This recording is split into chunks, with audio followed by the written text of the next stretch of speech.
잘 오셨습니다. 우리 좌우에 계시는 성도님들과 인사하겠습니다. 은혜 많이 받으십시오. 네.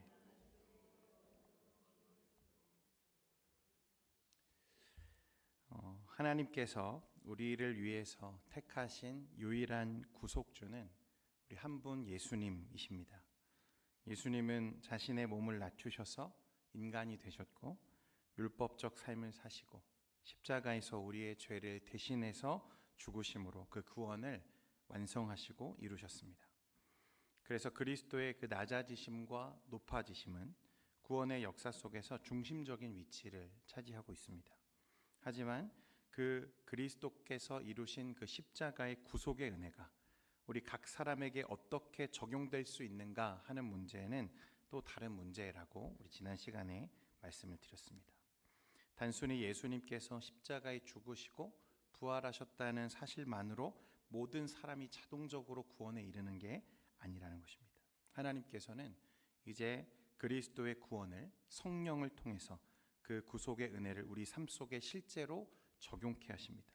성령께서는 우리를 효과적으로 부르심으로써 그리스도께서 십자가에서 이루신 구속을 우리에게 적용하십니다. 여기서 효과적인 부르심, effectually calling이라는 이 표현인데 이게 굉장히 중요합니다.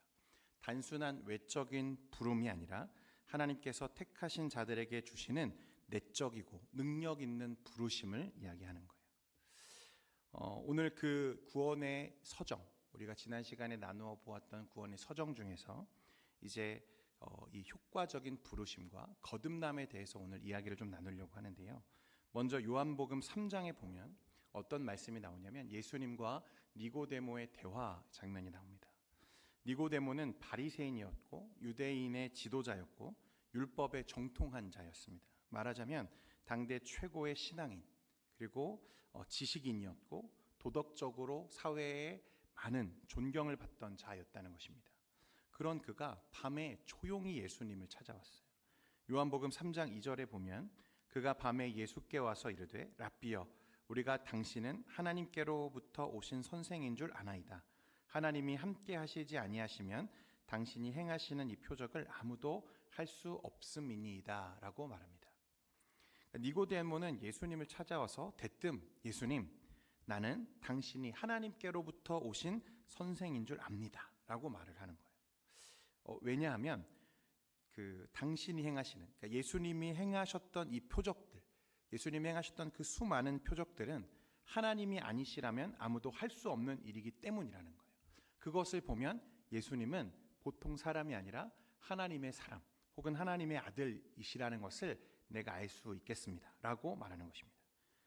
그래서 예수님이 하나님의 아들이라는 것을 알았기 때문에 그는 또한 그래서 예수님이라면 이제 자신이 궁금했던 오늘 이 자리에 오게 만들었던 이 영원한 하나님의 나라, 그 생명의 비밀을 주님이 아실 것 같다는 생각을 가지고 지금 이 밤에 예수님을 찾아왔다는 거죠. 사실 이것도 굉장히 놀라운 통찰력이었습니다. 중요하죠. 그런데 이 니고데모가 예수님을 찾아온 시간이 언제라고 했죠? 한밤중에 사람들이 다니지 않는, 사람들이 오지 않은 아주 어두운 그 밤에 예수님을 몰래 찾아왔어요. 여러분 왜 밤이었을까?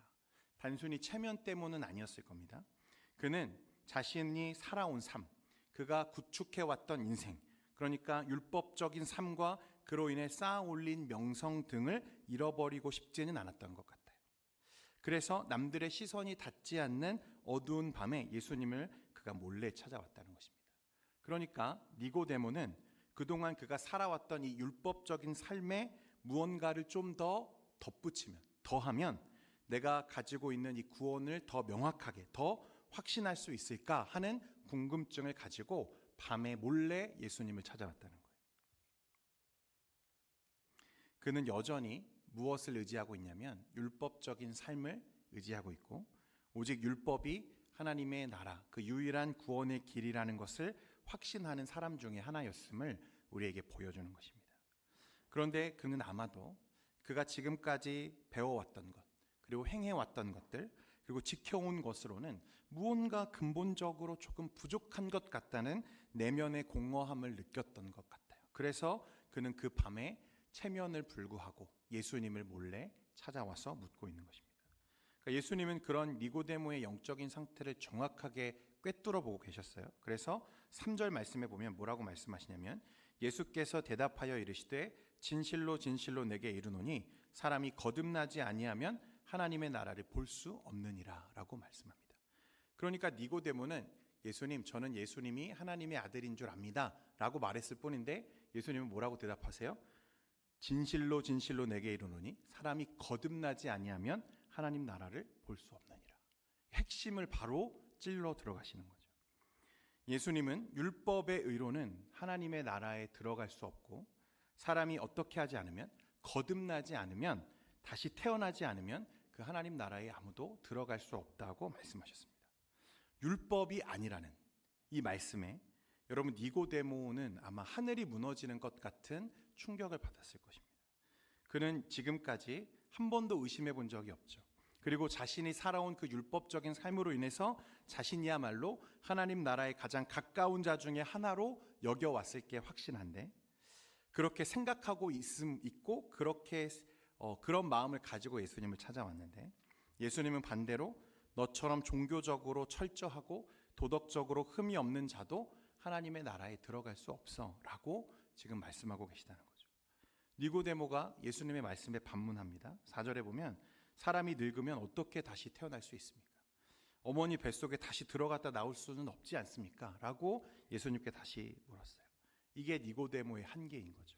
그가 가지고 있는 지식, 그가 가지고 있는 어떤 능력의 한계는 여기까지였다는 것입니다.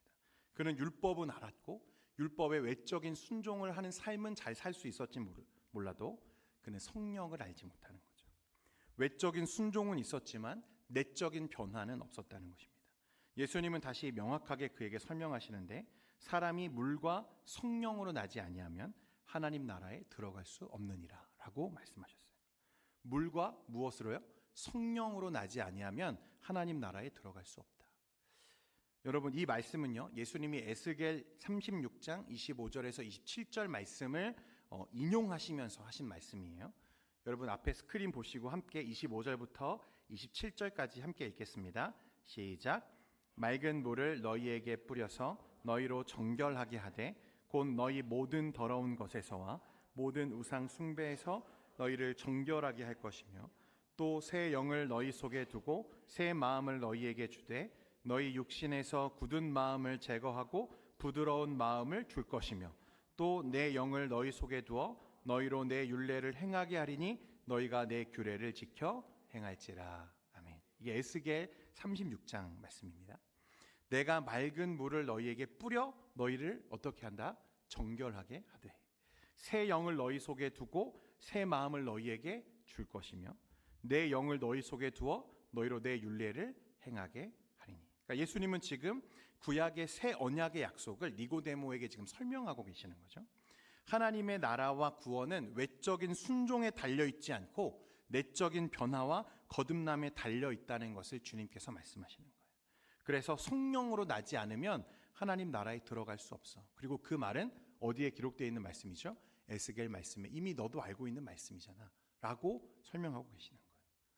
여러분 거듭남은 죄 씻음과 새 생명의 역사입니다. 그것은 단지 도덕적인 교정이나 의지의 변화가 아니라는 거예요. 좀 더 나은 사람이 되는 것 정도를 말하는 게 아닙니다. 하나님 나라에 들어가려면 그 정도로는 안 된다는 거예요. 죽었던 심령이 살아나는 생명의 사건이 유효한 부르심과 거듭남이고 그래서 예수님은 율법을 잘 지키는 것 정도로는 안 된다고 니고데모에게 설명하고 계시는 거예요. 새로운 사람이 되어야 된다는 것입니다. 새로 태어나야 된다는 거죠.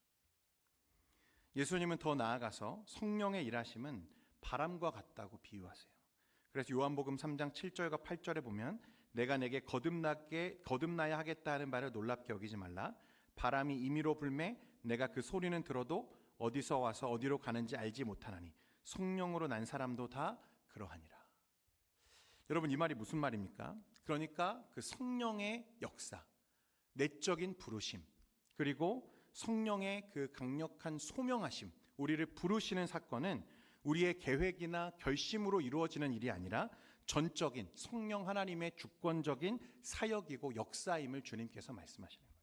바람이 어디서 불어서 어디로 가는지 우리가 알 수 없는 것처럼 그것은 오직 성령 하나님께서 하시는 일임을 우리에게 말씀하고 계시다는 것입니다.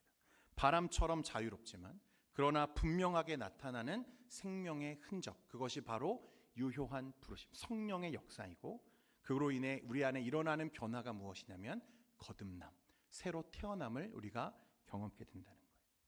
지금 예수님은 단지 니고데모 개인의 구원을 말씀하시는 게 아닙니다. 그분은 복음의 본질, 구원의 서정의 출발점을 지금 선언하고 계시는 거예요. 사람이 거듭나지 않으면 하나님 나라를 볼 수 없다. 유효한 부르심이 없이는 구원이 없다는 선언입니다. 그리고 그 부르심의 결과로 나타나는 것이 중생이죠. 거듭남이라는 거예요. 여러분, 다시 말씀드립니다. 열심히 사는 것 정도로 안 됩니다. 다른 사람보다 좀 더 나은 인격을 갖는 것 정도로는 아니라는 거예요. 성령으로 주 예수 안에서 완전히 새롭게 된 자라야 하나님 나라에 들어갈 수 있다고 주님은 우리에게 말씀하십니다. 따라서 성령께서 유효하게 부르셔서 예수를 믿는 믿음 안에서 다시 태어남, born again, 거듭남을 경험한 자라야 구원을 얻을 수 있다고 주님이 우리에게 말씀하신다는 거예요. 여러분, 웨스트민스터 소요리 문답 30문에 보면 이렇게 말씀합니다. 우리 같이 읽겠습니다. 시작. 어떻게 성령께서 그리스도가 성취하신 구원을 적용하시는가? 어떻게 답하냐면요, 같이 읽겠습니다. 시작. 성령께서 그리스도께서 성취하신 구원을 우리 안에 적용하여 신앙을 조성하시고 우리를 유효적인 소명 안에서 그리스도와 연합시킴으로써 적용하신다. 기독교, 특히 우리 개신교회가 그동안 그 세상으로부터 계속 들어야 했던 한 가지 질문 중에 하나가 뭐냐면, 왜 어떤 사람은 믿고 어떤 사람은 믿지 않는가 하는 문제입니다. 복음은 하나님의 능력인데 분명히 복음은 다 같이 들었는데 어떤 사람에게는 작용하고 왜 어떤 사람에게는 아무런 영향을 주지 못하는가 하는 것이 기독교에 계속 제시되어 왔던 질문이라는 것입니다. 그래서 어떤 사람들은 하나님이 선택하신 사람들에게만 이 복음이 전해진다고 생각하기도 했습니다. 여러분, 그러나 그것은 사실이 아니죠. 우리는 그 이유가 복음 자체에 있지 않다는 사실을 조금 이해할 필요가 있습니다.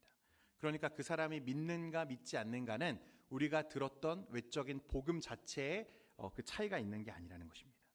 예수 그리스도의 복음은 예외 없이 모든 사람에게 들려질 수 있고 선포될 수 있죠. 그러나 복음 안에 계시된 구원을 듣지 못하도록 인간을 방해하는 그 어떤 것도 없다고 성경은 우리에게 말씀하고 있다는 거예요. 그래서 로마서 10장 13절에 보면 뭐라고 말씀합니까? 누구든지 주의 이름을 부르는 자는 무엇을 받으리라? 구원을 받으리라. 여러분, 복음은 모든 사람이 들을 수 있고 모든 사람에게 동일한 내용으로 말씀으로 들려진다는 것입니다. 또 사람들 사이에서 이런 어떤 현상이 나타나는, 이런 차이가 발생하는 이유를 우리는 그 사람들 안에서는 찾을 수 없다는 사실도 기억할 필요가 있는데, 예를 들어서 한 사람은 복음을 받아들인 반면에 다른 한 사람이 복음을 받아들이지 않았다면 그 이유가 무엇인가? 사람들이 생각하기를 한 사람이 다른 사람에 비하여 더 좋은 인간적인 본성을 가졌다거나 혹은 한 사람이 다른 사람보다 더 악한 본성을 가졌다고 생각할 수 있다는 거죠.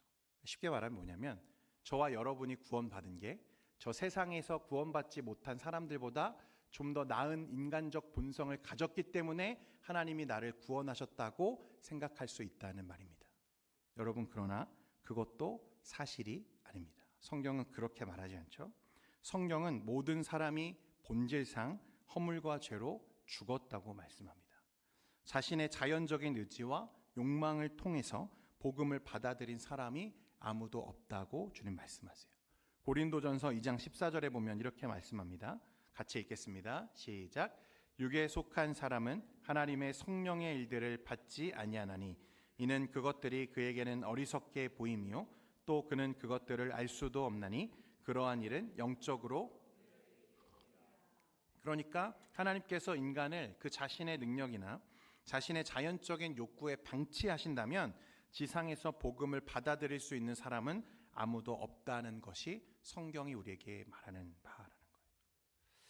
여러분 씨 뿌리는 자의 비유에 보면요, 땅에 떨어진 그 씨앗은 복음입니다. 하나님의 말씀이죠.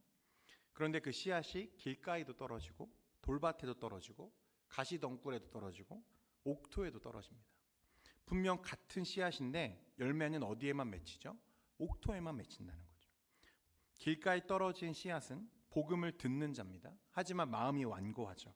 그래서 악한 자가 그 씨앗을 앗아가는, 또 돌밭은 감정적인 반응은 있지만 뿌리가 깊지 않아서 이내 말라 죽고 마는, 가시떨기는 세상의 염려, 재물의 유혹에 막혀서 열매 맺지 못하는 사람을 말하고, 좋은 땅은 말씀을 듣고 깨달아 결실을 맺는 자를 말한다고 이야기합니다. 그러니까 사람의 자유의지가 아니라는 거예요. 씨앗이 어디에 뿌려졌는가, 그러니까 성령의 내적인 역사, 즉 유효한 부르심으로 마음이 바뀌었기 때문에 말씀이 뿌리를 내리고 열매를 맺는다는 거예요. 그러니까 여러분, 그 말씀을 자라게 하시는 분이 누구라는 거예요?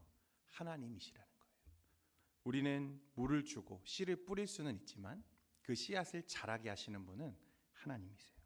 그래서 예수님의 구원이 우리의 구원이 되기 위해서는 성령님의 강력한 역사가 필요한 것입니다. 그래서 그것을 유효한 부르심이다. 이 부르심은 단순히 복음을 듣는 것을 의미하는 게 아닙니다. 그러니까 모든 사람이 일반적으로 복음을 듣지만 유효하게 부르심을 받은 자들, 성령이 역사한 그 인생들 안에만 그 복음이 바르게 작동하게 하신다는 거예요. 그래서 유효하게 부름을 받은 자만이 실제로 구원에 이르게 됩니다. 칼빈은 그래서 이것을 내적인 부르심이라고 불렀는데요. 그래서 그는 기독교 강요에서 다음과 같이 말합니다. 복음의 외적 부르심이 모든 사람에게 전파되나 하나님은 택한 자들의 마음을 감동시키는 성령의 내적 사역을 통해 그들이 복음을 받아들이게 하신다. 하나님은 단지 기회를 주시는 분이 아니라 그분이 정하신 자를 반드시 부르시고 그 부르심은 반드시 열매를 맺게 된다고 말씀하는 거예요. 또 헤르만 바빙크라고 하는 학자는요, 유효한 부르심은 성령의 사역으로 인간의 감정이나 의지에서 비롯되지 않으며 하나님이 은혜로 죄인을 자기 백성으로 삼으시는 결정적 사건이다, 이렇게 말했습니다. 그래서 유효한 부르심, 하나님의 은혜, 이것을 우리가 또한 어떻게 부르냐면 불가항력적인 은혜다, 이렇게 말하는 거예요. 하나님이 정하신 자들을 유효하게 부르시는데 그 부르심의 은혜는 불가항력적인 은혜라는 것입니다. 그러니까 거절할 수 없는 은혜라는 말이죠. 성도는 하나님이 부르실 때 그 은혜에 굴복하게 되고 자기의 뜻과 지성을 넘어서는 변화를 경험하게 된다고 말씀하고 있는 거예요.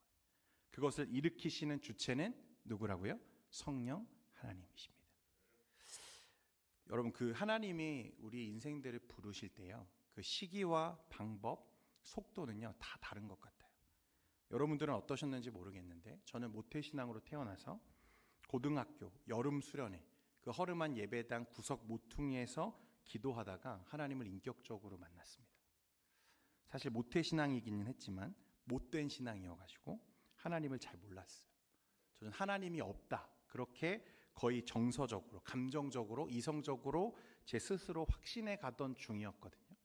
그래서 고등학교를 졸업하면 내가 꼭 교회를 떠나야겠다, 교회를 그만 다녀야겠다. 교회 다니는 게, 주일 아침에 교회 가는 게 그렇게 귀찮고 일어나기가 싫은데 부모님이 그렇게 성화를 하시니 못 이겨서 내가 이렇게 한 20년은 다녀드렸으니까 이제 내가 성인이 되면 내 자유를 찾아 떠나야겠다, 그렇게 마음을 먹던 차였거든요. 이제 몇 년 안 남았습니다. 한 1년 정도만 더 버티면 되는데 제가 그 사이를 못 버티고 하나님의 부르심에 꼬꾸라지는 경험을 한 거죠. 그렇게 마음도 없이 기도하던 중에 그날 하나님이 제 생각과 마음 속으로 밀고 들어오셨어요.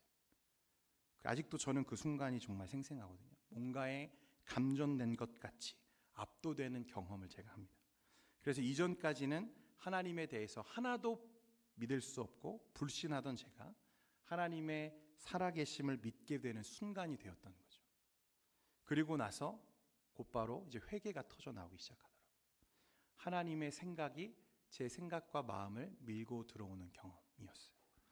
그런데 이 하나님의 그 유효한 부르심이 꼭 저처럼 한순간에 사고처럼 일어나는 경우도 있지만 또 어떤 경우에는 오랜 시간에 걸쳐서 여러 사건과 상황과 그런 환경들을 통해서 마침내 고백하게 되는 경우도 많이 있습니다. 여러분, 우리가 잘 아는 이어령 교수님 아시죠? 여러분, 이분이 생전의 별명이 지성의 아이콘, 언어의 연금술사라고 불릴 정도로 이 시대를 대표하는 뛰어난 지식인이었습니다. 그분은요, 오랫동안 기독교를 문학적으로 연구했고 관심이 많았어요. 하지만 마음은 늘 닫혀 있었습니다. 그래서 그가 뭐라고 말했냐면, 죽음은 끝이다, 믿음은 약자의 자기 위안일 뿐이다 라고 확신하며 말하던 사람이 이어령 교수였습니다. 그런데 어느 날 자신의 딸이, 목사님이죠, 따님이 암투병 중에 고통 가운데에서도 찬양을 부르며 기쁨으로 자신의 죽음을 수용하고 맞이하는 것을 보면서 이분이 충격에 빠졌어요. 그분이 가지고 있던 논리와 이성과 또 그런 지식으로는 절대 설명할 수 없는 그 놀라운 그 변화에 그의 모든 사상이 막 흔들리기 시작합니다. 그리고 나서 그분이 이제 예수를 믿게 되죠. 그가 어떻게 그 후에 고백했냐면, 나는 지성에서 영성으로 넘어가는 다리를 건넜습니다. 논리로 풀 수 없는 세계가 있더군요. 그것을 부정할 수 없었습니다. 결국 무릎을 꿇게 되었습니다. 여러분, 이어령 교수의 회심은요, 단번에 일어난 사건이 아니죠. 서서히 깊은 시간 동안 물밑에서 흔들리는 배처럼 질문을 던지고 또 던지고 계속해서 고민하던 그 순간에, 그 심령에 하나님이 서서히 그의 마음을 여시고 마침내 결정적인 순간에 그를 회심의 자리로 이끌어내시죠. 이게 바로 불가항력적인 은혜라는 것입니다. 유효한 부르심. 불가항력적인 은혜라는 것은요, 하나님이 택하신 자를 구원하시기로 작정하셨을 때, 계획하셨을 때 그 사람의 마음이 얼마나 단단하든, 지성이 높든, 감정이 닫혀있든 결국에는 하나님께서 그 마음을 여시고 회심에 이르게 하신다는 말입니다. 칼빈은 이 불가항력적인 은혜를 이렇게 표현했어요. 하나님의 은혜는 인간의 자유의지를 짓밟지 않으면서도 불가항력적으로 그의 전 존재를 굴복시키는 은혜다. 참 멋진 말이지 않습니까? 인간의 자유의지를 짓밟지 않으면서도 불가항력적으로 그 전 존재를 굴복시키는 은혜다. 하나님은 강제하지 않으시는 분이죠. 우리의 마음을 강제로 열어 젖히시는 분이 아니라는 거예요. 그러나 그분의 은혜는 결국 인간의 가장 깊은 고집과 저항을 뚫고 들어가시는 거죠. 여기서 포인트는 자원함과 기쁨입니다. 하나님은 누구도 억지로 믿게 한 적이 없으세요. 하지만 그분의 은혜가 작동하면 그 누구도 그 은혜 앞에 저항하지 못하고, 그 은혜는 결국 그를 변화시키고 굴복시키고 마침내 생명을 낳게 된다는 것입니다. 이것이 하나님의 유효한 부르심, 그리고 그 유효한 부르심은 우리가 거절할 수 없는, 저항할 수 없는 하나님의 사랑의 부르심입니다. 계속해서 웨스트민스터 소요리 문답 31문에 보면 이렇게 질문합니다. 그 유효적인 소명이 도대체 무엇인가? 이렇게 대답합니다. 같이 읽겠습니다. 시작. 유효적인 소명은 성령의 사역이어서 우리의 죄와 비참을 확신하게 하며 우리의 마음으로 그리스도를 알게 하시고 우리의 의지를 새롭게 하사 우리를 설득하여 복음 안에서 우리에게 제시된 그리스도를 자유롭게 믿도록 하신다. 유효하게 부르심을 받은 자들은 거듭나며 그들의 마음이 새롭게 되고 하나님을 향하여 돌이키며 마침내 예수 그리스도를 믿게 된다고 말씀합니다. 여러분, 다시 말씀드리지만 좀 더 나은 사람이 되는 게 아닙니다. 새롭게 되는 것을 말하는 거예요.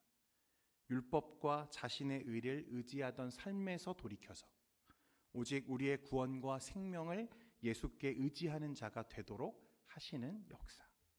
디도서 3장 5절에 보면 우리를 구원하시되 우리가 행한 바 의로운 행위로 말미암지 아니하고 오직 그의 긍휼하심을 따라 중생의 씻음과 성령의 새롭게 하심으로 하셨나니. 이 헤르만 바빙크라고 하는 학자는 이 거듭남은 하나님의 단독적인 창조 사역이다. 이는 죄인이 하나님을 자발적으로 찾게 만드는 영적 변화의 시작점이다 라고 말했습니다. 또 웨인 그루뎀이라고 하는 학자는 이렇게 말합니다. 거듭남은 단순한 감정의 변화가 아니다. 이는 새로운 본성, 새로운 정체성, 새로운 소속의 시작이다. 여러분, 그러니까 저와 여러분이 성령 안에서 거듭났다는 것은 그 성령께서 우리 안에 새로운 생명을 주셨다는 것을 의미하는 것입니다. 예수가 없었을 때, 우리 안에 예수를 믿는 믿음이 없었을 때는 생명이 없었지만 성령의 유효한 부르심과 거듭남을 통해서 하나님이 그리스도와 우리를 연합하게 하셨고 그리스도를 통해서 그리스도의 생명을 저와 여러분 안에 밀어넣으셨다는 것을 말하는 거예요. 그러자 그 전에 듣지 못했던 복음이 갑자기 들리기 시작했고 믿기지 않던 말씀이 나의 구원으로 점차 다가오기 시작하는 순간이 있는 거죠. 그것을 만드는 것이 유효한 부르심, 거듭남의 경험입니다. 오늘 예수님은 니고데모에게 그 성령의 거듭남, 이 유효한 부르심, 내적인 소명에 대해서 지금 말씀하고 계셨던 거예요. 사랑하는 성도 여러분, 여러분은 여러분이 죄인인 것과 우리 주 예수 그리스도 외에는 나에게 아무런 소망이 없음을 믿으십니까? 다시 묻습니다. 우리 주 예수 그리스도 외에는 나에게 아무런 소망이 없음을 믿으십니까? 이제는 그 예수를 의지하고 예수를 향하고 예수를 위하여 살기를 여러분 결단하십니까? 그렇다면 저와 여러분 안에 성령 하나님이 역사하신 것입니다. 내 의지로 주님을 찾아와 믿은 것이 아니고 내 부모가 예수를 믿어서 내가 믿게 된 것도 아니고 주님이 어느 날 내 마음에 찾아오셔서 나를 유효하게 부르셔서 내가 예수를 따라가고 예수를 믿을 수 있도록, 그래서 내 입술로 주를 나의 구주로, 나의 생명의 주로 고백할 수 있도록 만드셨다는 것입니다. 예수 그리스도, 그 십자가의 구원과 복음을 듣고 성령이 역사하셔서 이를 믿게 하신 것, 내적인 부르심과 소명을 통해서 우리를 깨우신 성령님은 이제 예수를 믿고 그와 연합되게 하셔서 우리가 새로운 생명으로 다시 살게 하셨습니다. 그것이 거듭남입니다. 유효한 부르심은 외부에서 들리는 복음에 성령께서 내적으로 역사하셔서 마음이 열리게 되는 것입니다. 여러분이 진정으로 예수 그리스도를 구주로 영접했고 그 주를 나의 구주로, 나의 생명으로 고백하고 계시다면 여러분들은 혹시 언제인지 자각하지 못할지라도 어떤 순간에 성령 하나님께서 여러분들을 부르신 거예요. 그래서 그 복음 안에 바르게 믿음을 가질 수 있도록 인도하셨다는 것입니다. 그리고 그 거듭남은 실제로 새로운 생명이 시작되는 사건이었다는 거예요. 사랑하는 성도 여러분, 그러므로 오늘 저와 여러분이 이 자리에 앉아서 예배를 드리는 것은 여러분 결코 우연이 아님을 믿으시기를 바랍니다. 우리의 선택 이전에 하나님의 부르심이 먼저 있었기 때문이고 그 부르심은 그 어떤 상황에서도 어떤 경우에도 좌절되지 않는 하나님의 신실한 소명이었습니다. 그래서 부르심은 헛되지 않았고 어떤 방식인지 언제인지 우리가 알 수 없지만 우리 인생 가운데 성령 하나님께서 역사하셔서 우리의 생각과 마음이 주를 향하도록, 주를 믿도록, 주를 바라보도록 하셨습니다. 그리고 부르신 자들을 또한 거듭나게 하셨습니다. 그래서 이제는 주 예수 그리스도와 완전히 연합된 새로운 생명과 새로운 인생을 살게 되었다는 것을 오늘 우리가 진리 가운데 깨닫게 되는 것입니다. 할렐루야. 여러분 너무 신나지 않습니까? 저만 신납니까? 저 전능하신 하나님, 온 세상을 말씀으로 조성하신 창조주 하나님께서 저와 여러분을 너무나 특별히 여기시고 주목하시고 그 구원의 은혜로 직접 초청하신다는 사실이 너무 놀랍지 않습니까? 여러분이 60억 인구 중에서 인류의 역사 속에서 수많은 인간이 태어나고 죽기를 반복하는 그 순간에서 하나님이 저와 여러분을 택하여 지명하여 부르시면서 성령을 주셔서 이제는 예수를 믿음으로 내가 죄인인 것을 알게 하시고 내 안에서 그 생명이 작동하도록 하셨다는 그 사실에 여러분 우리는 놀라지 않을 수가 없는 거죠. 여러분, 이 은혜와 감격이 저와 여러분의 영혼과 심령에 가득 채워지고 아로새겨져서 그 구원의 기쁨을 날마다 누리고 고백할 수 있는 저와 여러분이 되기를 주님의 이름으로 축원드립니다. 교회 소식 전해드리겠습니다. 여러분, 이번 주일 예배 후에 정기 재직회로 우리가 모이게 됩니다. 우리 재직되시는 분들은 일정을 꼭 참고하셔서 자리해 주시면 감사하겠습니다. 부활절과 고난주간 새벽 예배 안내입니다. 부활절은 4월 20일이고요. 고난주간 특별 새벽 기도는 4월 14일부터 18일 월요일에서 금요일까지 새벽 5시 30분에 우리가 모이도록 하겠습니다. 또 4월 12일 오후 2시에서 3시까지 지역 청소를 통한 노방 전도가 있습니다. 여러분, 일정을 꼭 참고하셔서 함께 전도하는 일에 우리 힘써 주시면 감사하겠습니다. 누군가는 전해야 하지 않겠습니까? 우리가 복음을 듣고 성령 안에서 변화된 것처럼 누군가는 우리가 전한 그 복음을 듣고 또한 생명을 얻고 변화될 수 있기에 우리는 계속해서 전도해야 합니다. 여러분, 이 거룩한 하나님 나라 사역에 꼭 열심을 다해 동참해 주시기를 부탁드립니다.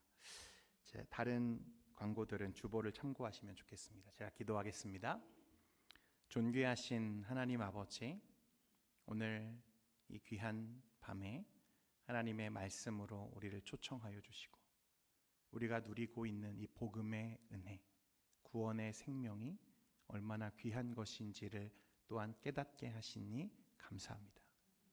벌레 같은 인생, 자격 없는 우리를, 왜 사랑하셨는지조차 알 수 없는 우리를 하나님께서 태초 전부터 계획하시고 주목하시고 특별히 부르셔서 하나님의 자녀 삼아 주심을 우리가 또한 감사하며 기쁨으로 누리는 우리 모두가 되게 하여 주옵소서. 이 모든 것이 하나님의 은혜요, 불가항력적인 은혜로 우리를 부르신 성령의 역사임을 고백하게 하시고 오늘도 신실하게 내 안에 살아 역사하시는 그 성령의 임재와 음성을 따라 살아가는 우리 귀한 성도들의 삶이 되도록 인도하여 주시옵소서. 그래서 이제는 다시 죄인된 삶을 살지 않게 하시고 죄의 노예처럼 살지 않게 하시고 자유인으로 생명을 가진 자로 하나님의 나라를 살아가는 자로 우리의 삶을 누려갈 수 있도록 인도하여 주옵소서. 우리와 함께 하실 줄 믿사오며 우리 주 예수 그리스도의 이름으로 기도합니다. 아멘. 이제는 우리 주 예수 그리스도의 은혜와 아버지 하나님의 극진하신 사랑과 성령님의 위로 교통 충만케 하심이 이 자리에 모여 하나님 나라 백성으로서 그 생명의 은혜를 누리며 살기를 원하는 여기 모인 모든 주의 권속들 머리머리 위에 이제로부터 영원토록 항상 함께 있을지어다. 아멘.